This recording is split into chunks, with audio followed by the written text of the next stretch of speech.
प्रिय छात्रों नमस्कार। एनसीईआरटी गणित कक्षा 11वीं में आपका स्वागत है। इसी क्रम में आज हम प्रश्नावली 5B का प्रश्न क्रमांक 4 सॉल्व कर रहे हैं, जिसमें हमारा दिया गया है सिद्ध कीजिए कि -1 प्लस i√3/2 का होल क्यूब एक धन पूर्णांक है। तो हमें सिद्ध करना है जो ये -1 प्लस i√3/2 का होल क्यूब दिया गया है, ये एक धन पूर्णांक हमें सिद्ध करना है। ये हमें प्रश्न में दिया गया है। तो जब हम इसे सॉल्व करेंगे तो इसका मान एक धन संख्या आनी चाहिए, तो ये हमारा सिद्ध हो जाएगा। चलिए इसे रफ में समझ लेते हैं। तो मान लीजिए अगर हमारा मान -6 आया तो ये हमारा एक धन पूर्णांक नहीं होगा। अगर हमारा मान +6 आया तो हमारा जो प्रश्न में दिया गया है धन पूर्णांक, तो ये हमारा धन पूर्णांक हो जाएगा।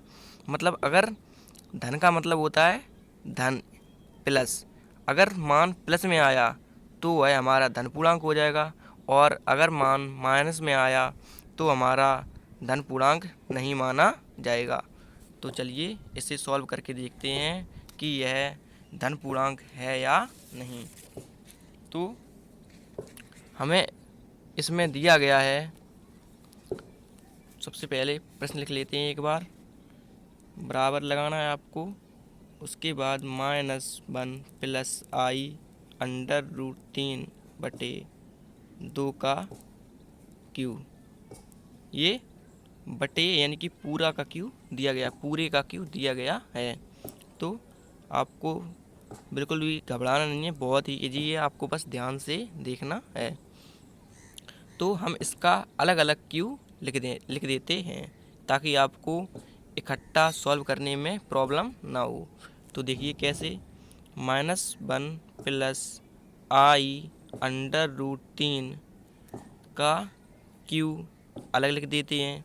अब बटे 2 का क्यूब हम अलग लिख देते हैं। अब तो इसे आप आसानी से सॉल्व कर देंगे।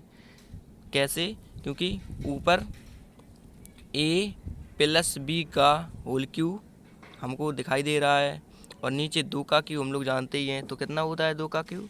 तो आंसर है 2 को जब हम 3 बार लिखेंगे, 2 × 2 × 2, तो 2 दूनी 4, दूनी 8 आ जाएगा आंसर। तो चलिए इसे सॉल्व करते हैं। तो अब इसे a प्लस b का होल क्यूब खोलना है। तो हम लोग a प्लस b का होल क्यूब जानते हैं। तो चलिए मैं आपको बता दे रहा हूँ a प्लस b का होल क्यूब क्या होता है। तो a प्लस b का whole cube a cube plus b plus 3ab कोष्टक a प्लस b, ये होता है a प्लस b का होल क्यूब। देखिए कैसे, तो सबसे पहले आपको a क्यूब यानी कि a इसमें -1 है, और b की जगह a इसमें -1 है और प्लस ज्यों कहते हैं, और b की जगह क्या है i√3, ये हमें b के स्थान पर दिया गया है। तो चलिए इसे सॉल्व करते हैं। तो बराबर लगाया, आपको बराबर लगा देना है। उसके बाद -1 का क्यूब यानी कि इसमें देखिए आप a क्यूब यानी कि -1 का, क्योंकि हम मान चुके हैं ये a है और ये b है। अब प्लस ज्यों का त्यों, अब i√3 यानी कि इसका भी हमें क्यों करना है, क्योंकि ये हमारा b पार्ट हो जाएगा सूत्र के हिसाब से। i√3 का cube, a cube plus b cube, अब प्लस ज्यों का त्यों 3, फॉर्मूले में ही 3 है तो हम ज्यों का त्यों लिख देंगे 3।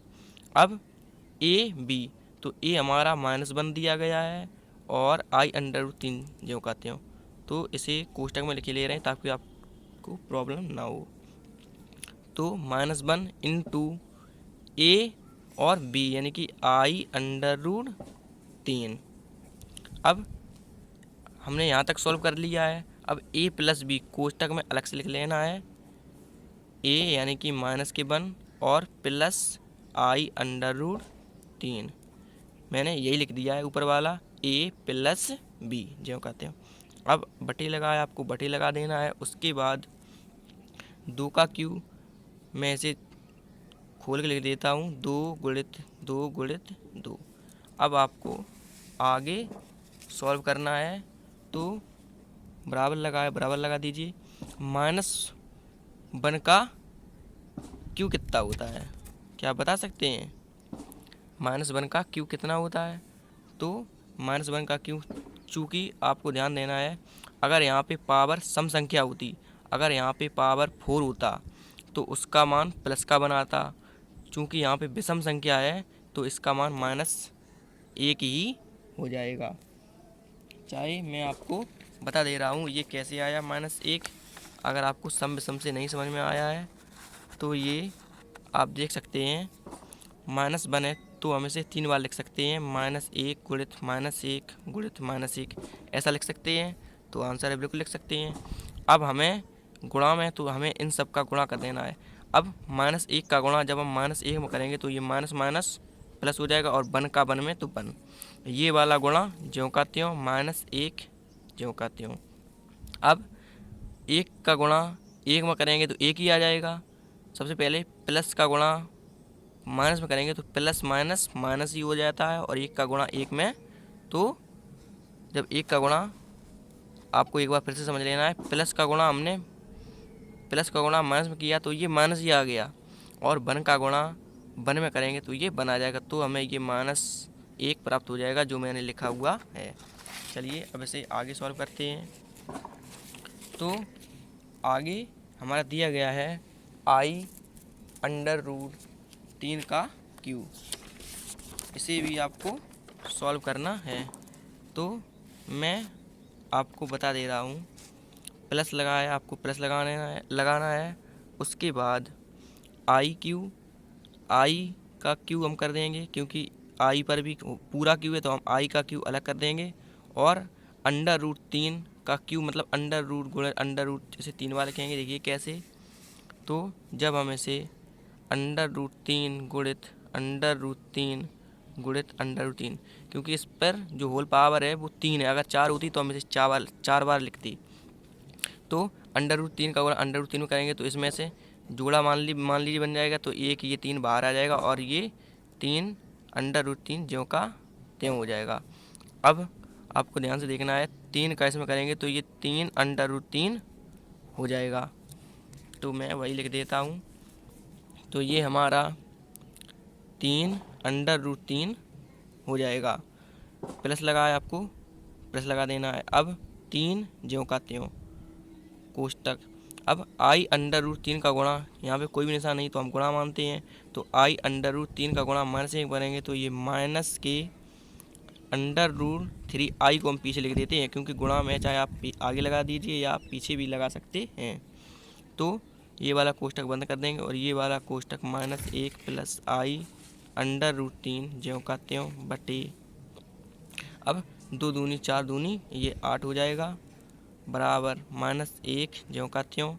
अब ये आई क्यू है तो सबसे पहले इसे तोड़ के देंगे, क्योंकि हमें आई क्यू का मान तो पता नहीं है, तो हम इसे आई स्क्वायर बना देंगे। I square into 3 under root I square into I, ये 2 आई स्क्वायर इंटू आई हो जाएगा।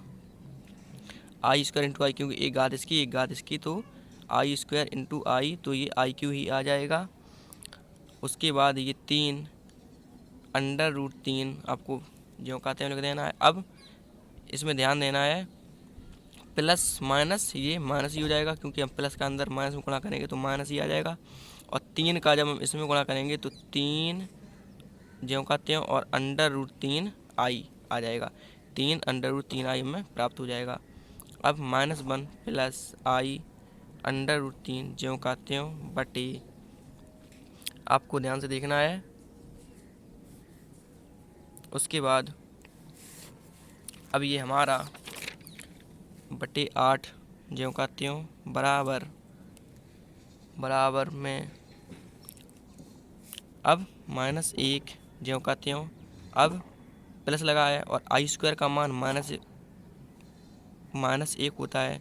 आपको ध्यान से देखना है, आई स्क्वायर का मान -1 होता है, तो प्लस लगाया, प्लस लगा दीजिए। आई स्क्वायर का मान हम लिख रहे हैं केवल -1, और ये वाला आई इनटू में था तो ज्यों का त्यों लिख दिया, और 3√3 ज्यों का त्यों लिख दिया।